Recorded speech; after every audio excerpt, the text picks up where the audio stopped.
Playing by the numbers, page 135 in your playbook.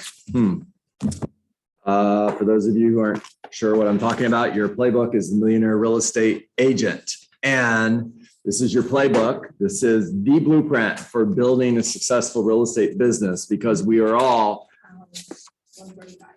in training to become millionaire real estate agents. That means we are all on a path to earn $1 million a year selling real estate, to net $1 million a year selling real estate, to receive $1 million a year, and then finally to give away $1 million a year. Now, playing by the numbers, and it's interesting because today started with Juanita sharing her lead generation experience over the last couple of days with me. And Juanita, would you just, again, for me, please share with me the challenge that you shared with me a few moments ago? Okay, so really loud so everybody can hear you.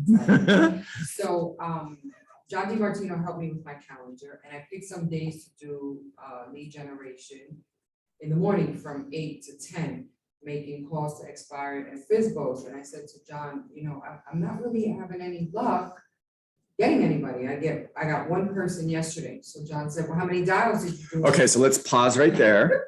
So I'm not having luck getting a hold of anybody, meaning nobody's answering the phone.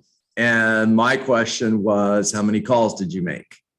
And your answer was how many? 13. Okay, now listen to what Gary has to say, because Gary's talking to you. He wrote this for you. He knew you were going to ask that question 20 years later after he wrote the book. And here's what he had to say. High conversion rates will allow you to generate the same income from fewer leads than if you had lower conversion rates.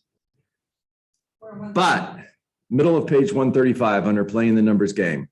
But lower conversion rates can be just as effective if you can amass a great number of leads. So while your conversion rates are very important, the number of leads you must generate is even more critical. The octane of your fuel is irrelevant if you don't have enough to get you to your destination. So you can master lead generation at a level where your conversion rates are high. What are higher conversion rates? 1 out of 3 people you speak to, so you schedule an appointment with them. That would be a high conversion rate. Now, what if it's 1 out of 10? And what if I have to make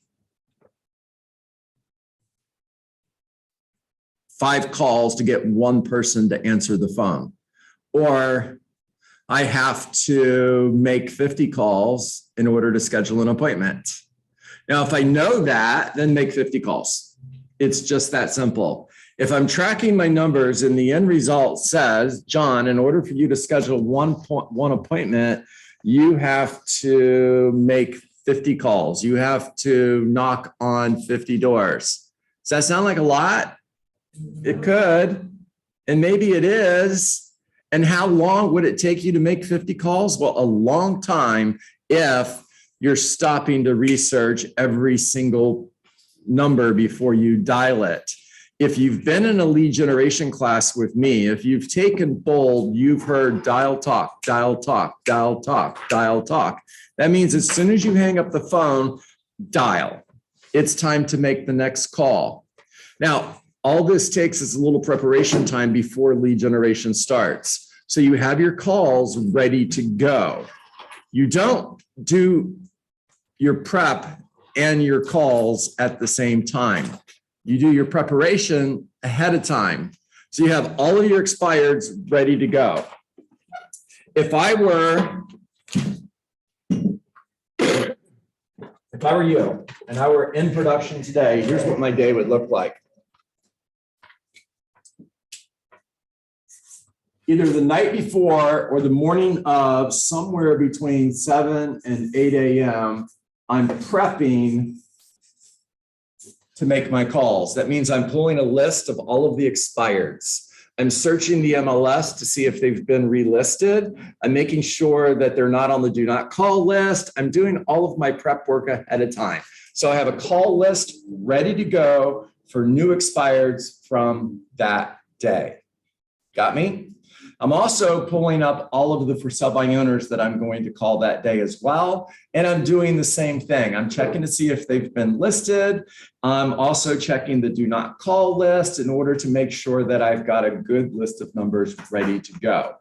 Now, from 8, and I realize this time that we're here right now is in the middle of this. I get it.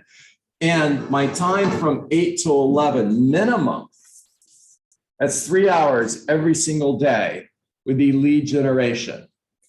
Now, lead generation for me is defined as 20 contacts. I'm not going to stop until I've talked to 20 people. It's not 19, it's not 18, it's not 17, because if I stop at 17, I didn't have the 18th conversation, which could have been $1 million listing that I didn't get because I didn't have the conversation. You guys, I've said this every day for 2 years now, and I think for some of you, it's just going in one ear and out the other. You're not hearing it. Because how do I know you're not hearing it? Because if you were hearing it, I wouldn't hear, I'm not getting enough contacts and I made 13 calls. Now, Juanita, I'm not beating you up. I'm just being honest. Okay. 20 contacts, defined lead generation. Now, it's also scheduling at least one appointment, that's face-to-face appointment with somebody who is thinking of selling their home, and it's adding one new person to my database. By definition, that's lead generation. And it's this until I've completed lead generation.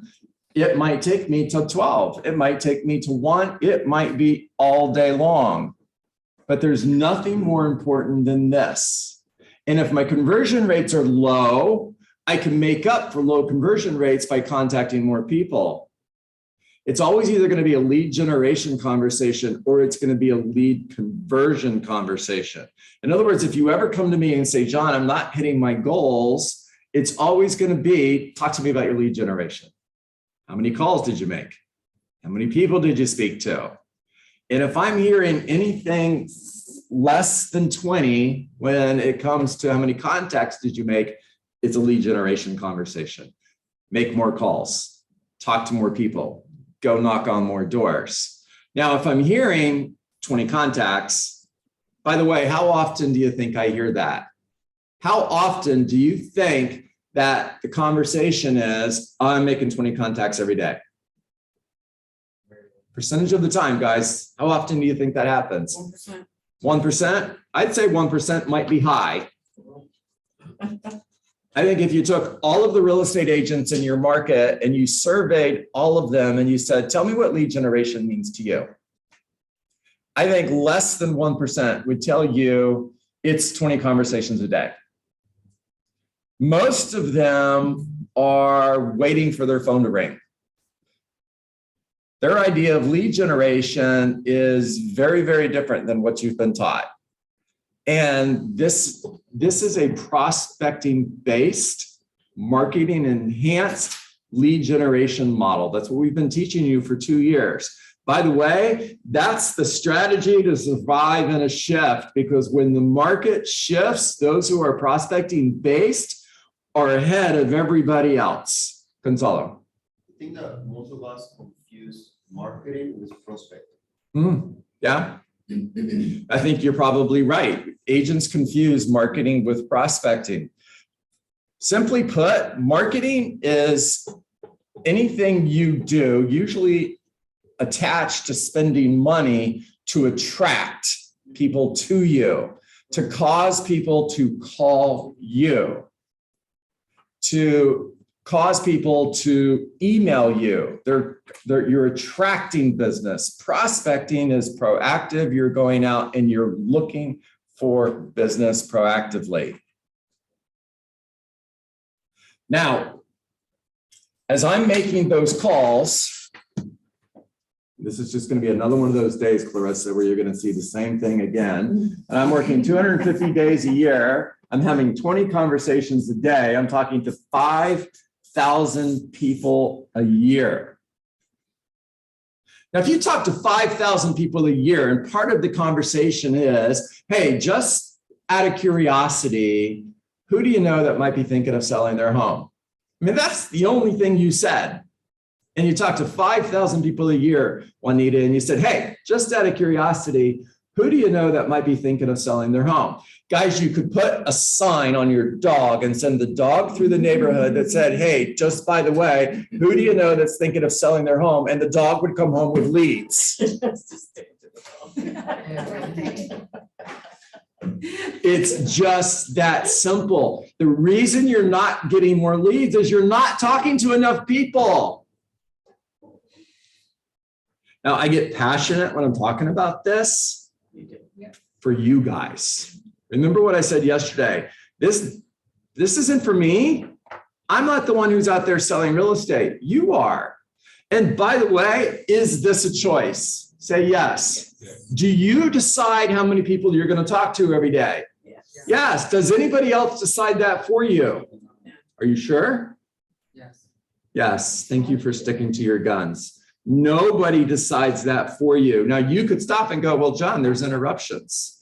Or I have this, or I have that. I have kids, I have bills. I have to go sit in a car line at school for 3 hours to pick up my kids.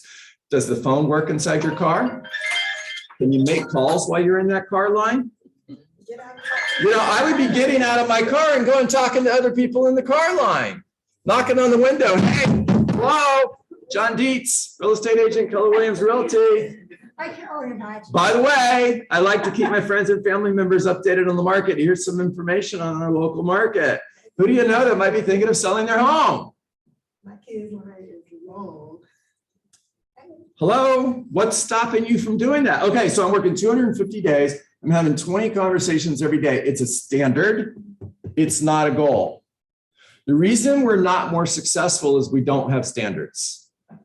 Very few people have standards. And when I say standards, these are non-negotiable. You live your life according to these standards. Hopefully you have a standard of brushing your teeth every day before you leave the house, right? And if you're driving to work and you're thinking, I don't think I forgot to brush my teeth, you're going to turn around and go home or stop at CVS and get a toothbrush and toothpaste. Mo Anderson says, do things until they become a habit. Now, when you know it's a habit is when you don't do it, it feels weird. Is lead generation a habit for you? Yes or no? And if the answer is yes, then on those days you don't have 20 conversations, it should feel weird. Now, if I'm having 20 conversations a day, I'm having 5,000 conversations a year, and I am focused on building my database, feeding it every day, which means I'm adding one new Met to my database every day, which means I added 250 over the next 12 months, communicating with my database in a systematic way, which is a 36-touch smart plan. These are care calls, not sale calls. I'm building relationships. I'm bringing value to every conversation. How can I serve you? Be a do-it-all, not a know-it-all. What can I do for you today? Focus on adding value to everyone who is in your database. These are relationships that you are building. And simply drop real estate bombs. By the way, the market's super hot right now. Homes are selling super quick. They're selling over asking price, and we're looking for great homes like yours. Who do you know that might be thinking of selling their home? Nothing wrong with that. You should absolutely be doing that. Now, the other focus is I'm looking for someone who is thinking of selling their home today. The low-hanging fruit. If I had to go get a listing today, I would start my day by calling expired listings. So back to this, 8 a.m. until I'm finished making expired calls. The first calls I'm making are expired calls every day. Why? They're ready to sell now. They're ready to sell now. Why is it the first call of the day? Because they're going to be getting a lot of calls I want to get to them before anybody else. And actually, the recording's on shoot. This, I started as early as 7 a.m. in the morning making those calls. Now, you didn't hear me say that, because if you do it and get in trouble, I didn't say it. And I started making calls as early as 7 a.m. in the morning. Hi, this is John Dietz. Please forgive me if I called you too early. I notice your home is no longer for sale. Are you still interested in selling your home? Jonathan. Can you share your Colorado story? So I called a lady one time on 1911 Cleveland Street in Clearwater, Florida. Except I didn't really pay attention to the phone number, that it was not a Clearwater phone number. And I call 7 o'clock in the morning. She answers. It's 5 a.m. She says it's 5 a.m. I'm like, wow, that's early. I'm so sorry. She goes, I'm in Colorado. I go, oh boy, I'm sorry. By the way, your home came off the market. Are you still interested in selling your home? What do you think she said? Yes. At 5 a.m. I had a listing that afternoon Oh, wow. from a phone call at 7 in the morning that was actually 5 a.m. her time. Yeah. And we sold the house. You want to be the first person to speak with them when their listing comes off the market. So my first call every day is to the new expired listings. Now, if you looked at my desk, I had these stack of papers sitting on my desk. Yeah, I know it's not great, killing trees and all that other kind of jazz. So, and what it was expired listings that were 1 day old, expired listings that were 2 to 7 days old, expired listings that were plus 2 weeks, and expired listings that went out further than that. And all I would do is every day I would start my day with the new expired listings. The next set of calls I would go to were the expired listings from yesterday through the last 7 days. Now, I've already called all these people. I don't have appointments with them yet. I'm just calling them again. So by day 7, if they've never answered the phone, they've gotten 7 calls from me. Now I'm going to go to the next stack, which is 2 weeks older, and I'm just going to work my way from the top to the bottom. And I'm not going to get through that stack every day, but I am going to work my way through. And then this list over here, these are the really old ones, and those are the ones that I get to every so often. This is my extra time call list. But I'm always starting with the new expired calls. The next calls I'm going to make after that are for sell by owner calls, because it's the low hanging fruit and I'm looking for listings right now. The next calls I'm going to make, depending on the day, is circle prospecting. And I am going to get to my database, and I am going to make sure that I'm doing my DTD2. Did I say that right? Okay, that I'm doing the database too. That I am calling everybody in my database 2 letters a day, A and B today, C and D the next day, E and F the next day, and so on, until I get through my database and I talk to everybody who's a part of my database. And again, so those are care calls, they're not sale calls. I'm building relationships, Nick. I'm bringing value to the conversation. I'm asking, what can I do to help you? And before I go, who do you know that might be thinking of selling their home? Now, let me go back to what I shared with you at the beginning. Gary says,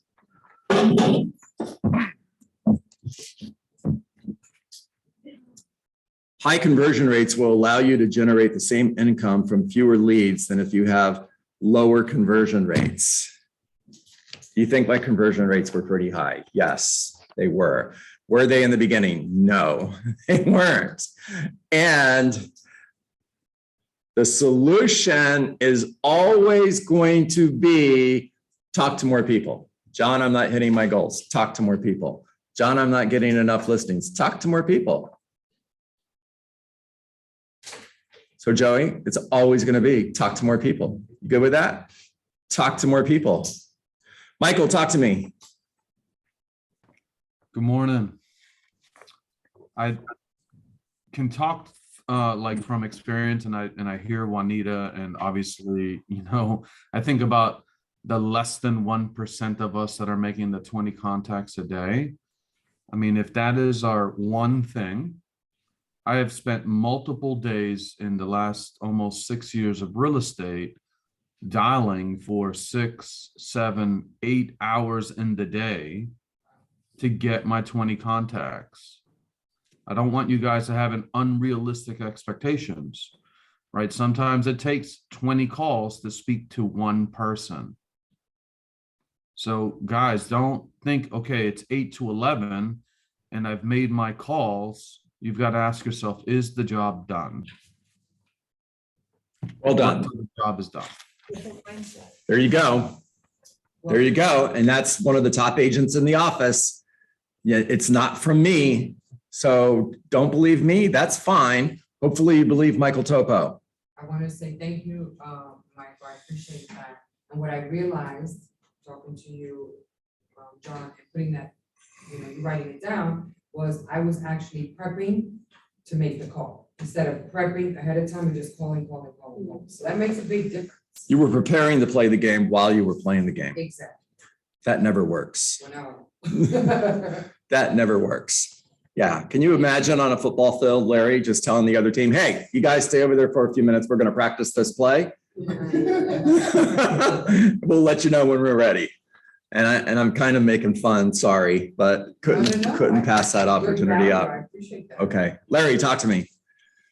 This is more a procedure question because I'm kind of following exactly your plan in terms of the circle prospecting. We go down, we're actually very successful in getting addresses and adding contacts to the database. That we're hitting maybe 16%, okay, in terms of the people. And I think that's very good, very good. The question I have really is a lot of these people, we don't have phone numbers for the people that don't answer. So you're trying to seek out the phone number. Do you just have a system, or what do you recommend for going back? Because I'm mailing the postcard, 3 days after we do the circle prospecting. So then it's the phone call. But a lot of them, there are a lot of them are on the do not call list. Hmm? Do you suggest we just go back and just go and re-knock those doors, or keep moving on down the street because we're working our farm area? Cover your farm area first, then go back and retrench to the people that didn't answer. That's a procedural question, actually. Well, I'm going to give you a couple suggestions. I hope these are on point. If not, let me know. On expireds, if there's not a phone number, I'm going to do two things. I'm going to send an email to the co-op agent. The email is simply going to say, good afternoon, blank. I am contacting you because your listing at blank, blank, blank Main Street is showing up as an expired listing.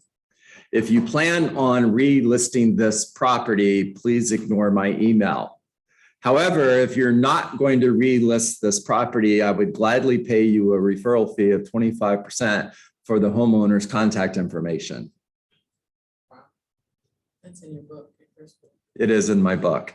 Now, I had agents respond with, go to you know where, and I had agents respond with, sure, I'll be glad to give you a contact information for a 25% referral fee. And I would track how many listings I would get and how many listings that I would sell every year just by sending this email. And I was selling 20 or more homes a year just from this email. In other words, I was paying referral fees to 20 or more real estate agents every year just by sending this email out. And it was copy and paste. It was easy to do, guys. It didn't take any time. The other thing I would do is I would create a bullet point resume. In other words, why you should hire me. I would put that in a bright envelope and I would get a Sharpie marker and write urgent on the outside of the envelope.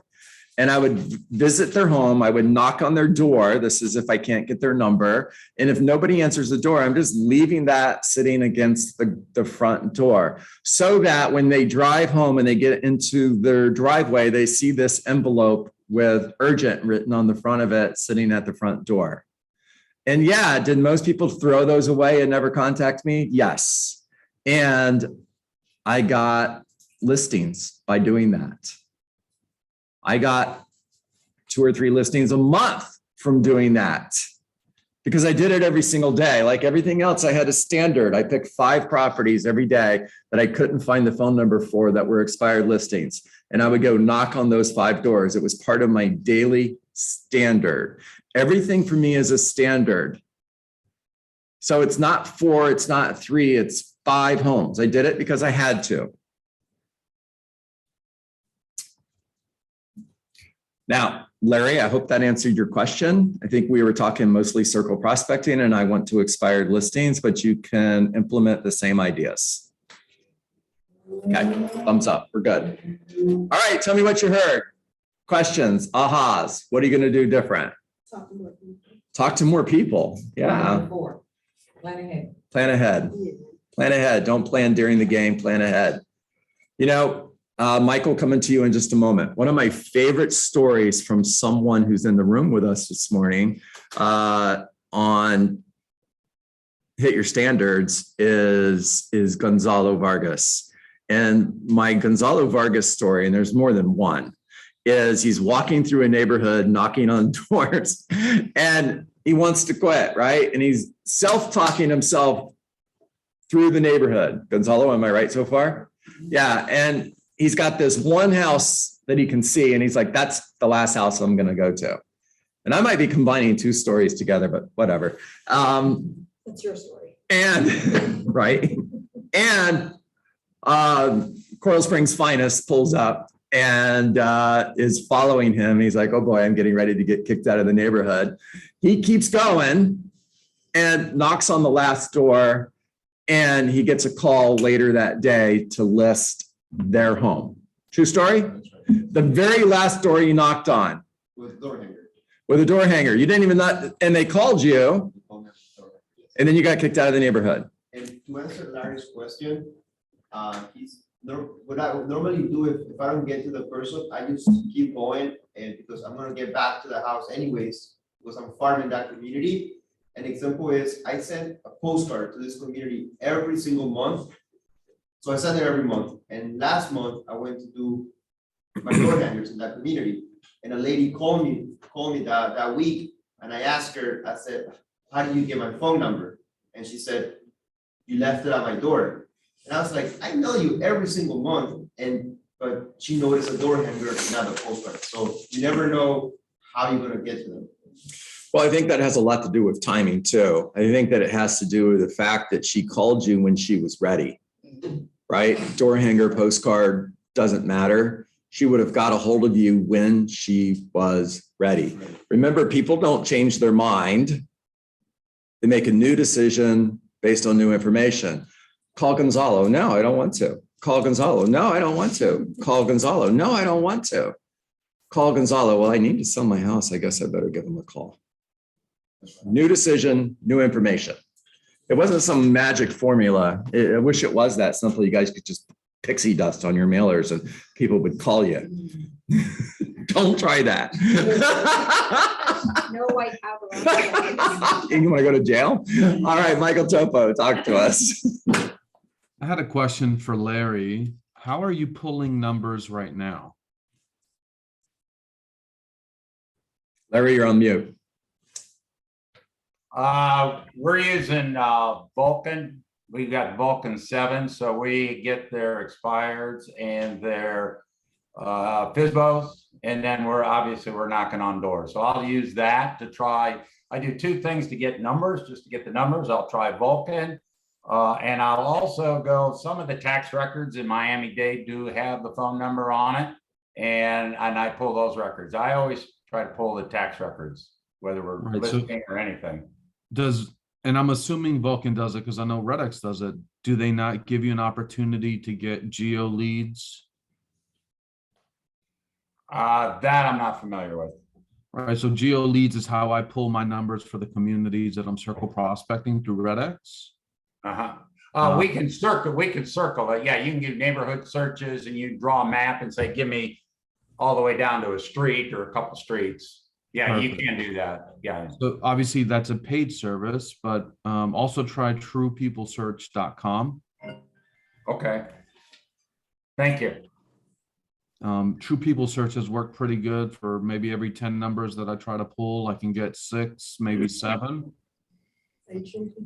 Yeah, what's kind of scary is how many people have the do not call. That's probably the biggest issue, even on their mobile phones, which is that's what most people have. That's the challenge a little bit on the numbers. I hear you. Then knock But then first. I agree with John. I say, I think, I forget, maybe it was in this, where he said, some girl, actually, it was on the pivot shift call. She came out of Coral Springs and they called her the door knocking lady or something. Mm, And if nobody answers, she goes and drives up, and knocks on the door. right. And she was on the pivot shift call, but she's out of the Coral Springs office. Nice. All right, good work, guys. Thank you, guys. Thank you, Michael. Thank you, Larry. We're gonna hit record unless I stopped. Nope, didn't yet.